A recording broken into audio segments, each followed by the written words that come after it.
I'm Owen Bigland. This is the Inside Edge video blog. Wanted to do a blog here on a story that was in the Vancouver Sun and the Globe and Mail last month. And it's a story that I've seen many times in the past, and I wanted to go through it here with my viewers. It involves buying a pre-sale condo, although this could also apply to buying a tangible product as well, where you sign on the dotted line on the contract of purchase and sale, and you now have what we call either remove subjects or write a subject-free offer. You now have a firm deal and put down your deposit money. And how, when that happens in British Columbia, there is no going back from that. Once you've removed your subjects or offered a subject-free offer that's been accepted, it is a firm, ironclad deal. And if you're unable to complete for whatever reason, it doesn't matter. Your deposit funds will be lost. You can fight it all you want in court, but that deposit money will be forfeited. And depending on the circumstance, the seller could sue you for damages. For instance, if the deal doesn't complete and they have to resell it and get less money for the home the second time around, chances are that seller will sue you for the damages, for the difference, and the seller will win in the vast majority of cases. So here's the story. This was a woman who bought a pre-sale condo, a very nice unit, $2.75 million unit in the Trump Tower back in early 2013. She paid $2.75 million for the unit, went into the display center, did not use a realtor, I should point out, went into the display center and bought the home from a sales representative of the developer. And when you do that, you're given what's called a 7-day rescission period. They'll provide you with some documents, and you have 7 days to change your mind on the deal. The woman went past the rescission period and put down her first deposit, which was $275,000. Somewhere between that point and about 6 months later, when the second deposit was due, which was another $275,000, she got cold feet and changed her mind. She decided she did not want to go through with the deal, and decided at that point, without consulting anyone, obviously, a lawyer or a realtor, but especially a lawyer, decided that she wasn't going to pay that second $275,000 deposit and wanted out of the deal. Now, at that point, she made a critical mistake, and she should have contacted a lawyer immediately, brought in the contract of purchase and sale, explained the situation, and that lawyer would have told her that, listen, it's too late. You've got two options here. You can make the next installment, see this deal through, and let it go to completion and close on it.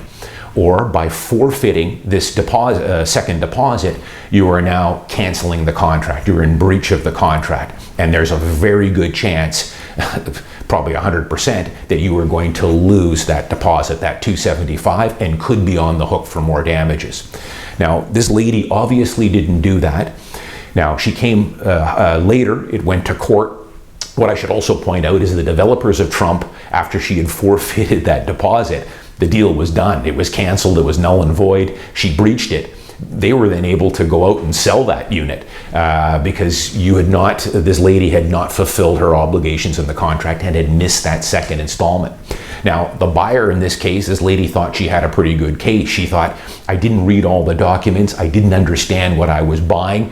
I just don't want to go through with the unit for whatever reason. But if she would have consulted a lawyer, he would have told her, it's no excuse. You'd be a lot better off seeing this deal through and closing on it, and then if you don't like the unit, resell it. So this finally went to court last month, and of course the judge ruled that, of course, the contract of purchase and sale is ironclad. You've lost your $275,000. But the kick to the head with this seller is she paid $275,000 for that pre-sale. That unit today is probably worth something like $4.5 to $5 million. It's gone up substantially since she bought it in early 2013. So if she would have simply consulted a lawyer in this situation, two things. First off, never buy a pre-sale condo without using a realtor who is representing you. The worst thing you can do is go into the display center deal with one of their representatives and buy the unit through the developer. You have no fiduciary duty there. No one is representing you. The representative at the display center is representing the developer. So this is why you should always buy a pre-sale by using your own realtor. And remember, you're not paying the realtor for anything. The commission will be paid by the developer to represent you. So she should, if she would have had a realtor, if it was me, I would have said, it's too late. You've paid the $250,000. By skipping out on the second installment, you're going to forfeit that first one, and you could be sued down the road if between now and completion 2017 the prices go down, which lucky for her, they didn't. But a lawyer or a realtor would have told her, see it through, make that second installment, make that third installment, and complete on it in early 2017. If you still don't want to live in the unit, then fine, close on it and sell it. And if she would have done that, she would have walked away with about $1 million or $1.5 million in profit by seeing that through. Or even better yet, I would have told her to complete on it, move into it for a year or so or more, see how you like the building. Maybe you will like living there, who knows? But after a year of living in there, if you don't like it, now you can sell it completely tax-free. It would have been your principal residence for a year. So remember this, once you sign on the dotted line and remove subjects, or write a subject-free offer with a $50,000 or $100,000 deposit, whether that's pre-construction or whether that's tangible product, you have to complete on that sale. You can have any excuse in the world that you didn't understand what you were buying or what you were signing or whatever, and there's a very good chance, pretty much 100%, that deposit will be forfeited.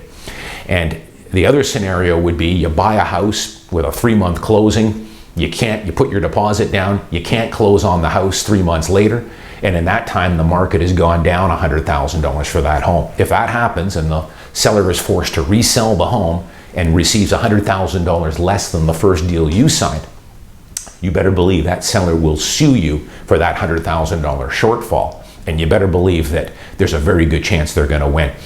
You can always look this stuff up. If you Google deposit funds forfeited in Vancouver into Google, you'll bring up all kinds of stories in there. And I can tell you, every one that I've ever seen, the deposit is gone, lost. And most people that got sued for damages when the prices went down also won as well. So the lesson to learn here is, again, if you're going to buy a pre-sale, never buy it from the developer's rep. Bring a realtor in who can walk you through the steps, explain the risks to you, what you're signing, how the deposits are going to work, the downfall or the litigation you could be faced with if you miss a deposit, and see this through. This lady, though, she should have consulted a lawyer immediately before she decided to back out of that second payment. And if she would have seen it through, she would have had a whole lot more money. I'm Owen Bigland. As always, thanks for watching. I'll see you next week.